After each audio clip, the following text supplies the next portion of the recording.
सांस लेने में तकलीफ़ होती है या फिर थोड़ी सी मेहनत से ही सांस फूल जाती है? अगर हाँ, तो यह एक खतरनाक लंग्स डिसीज़ का संकेत हो सकता है जिसे एम्फाइसीमा कहते हैं।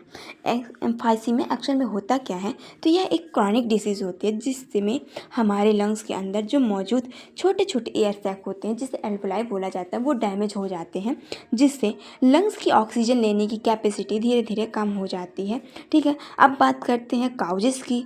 तो ये हमारे बॉडी के अंदर क्यों होता है, किस कारण से होता है, इसके बारे में देख लेते हैं। तो इसका सबसे मेन कारण स्मोकिंग होता है। इसके अलावा एयर पॉल्यूशन होता है, डस्ट एक्सपोजर भी सबसे बड़ा रिस्पॉन्सिबल होता है।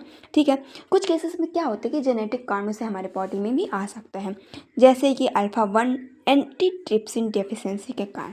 ठीक है, इसके बाद हम बात करते हैं टाइप्स के। ये एम्फाइसीमा जो होता है मेनली 4 टाइप्स के होते हैं। नंबर फर्स्ट पे आता है सेंटिएशिनार जो होता है, तो यह स्मोकिंग से कनेक्टेड होता है। हम बात करें पेनासिनार की, ये जेनेटिक होता है। ठीक है, नंबर थर्ड पे बात करते हैं पैरासेप्टल की। ठीक है, जो लंग्स के आउटर पार्ट को डैमेज करता है। ठीक है ना, बात करें इसके इरेगुलर की। इरेगुलर में क्या होता है कि इंजरी के बाद डेवलपमेंट होता है। ठीक है ना, ये कंडीशन। ठीक है, इसके बाद बात करते हैं हम सिम्टम्स की। तो ये जो इसके सिम्टम्स होते हैं तो हमारे बॉडी में धीरे धीरे जनरेट होते हैं, ये दिखते हैं। ठीक है, इस पे आता है शॉर्टनेस ऑफ ब्रीथ यानी सांस फूलना, क्रॉनिक काउस यानी कि लगातार खांसी आना, वीचिंग जो होता है सीटी जैसे आवाज़ आना।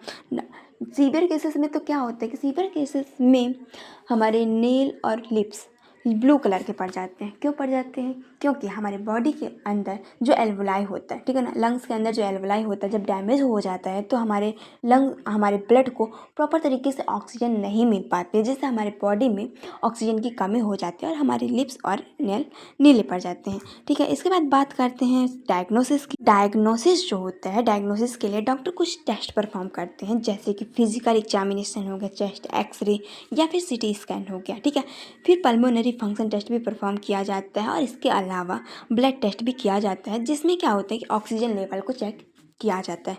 इसके बाद बात करें हम ट्रीटमेंट की, तो एम्फाइसीमा का कंप्लीट क्योर नहीं है, लेकिन इसे कंट्रोल ज़रूर किया जा सकता है। कैसे?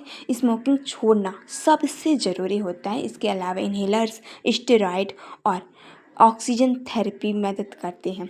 ठीक है ना, इसके बाद हम बात करें प्रिवेंशन की। इससे बचने के लिए स्मोकिंग से दूर रहें, पॉल्यूशन से बचें, मास्क का यूज़ करें और रेगुलर चेकअप कराते रहें। याद रखें, सांस की समस्या को कभी इग्नोर मत करें। समय पर डायग्नोसिस और सही ट्रीटमेंट आपकी ज़िंदगी बचा सकता है। अगर यह इन्फॉर्मेशन हेल्पफुल लगी हो तो वीडियो को लाइक कीजिएगा, चैनल को सब्सक्राइब कीजिएगा और कमेंट में यह बताइए कि नेक्स्ट वीडियो किस टॉपिक से हो। धन्यवाद।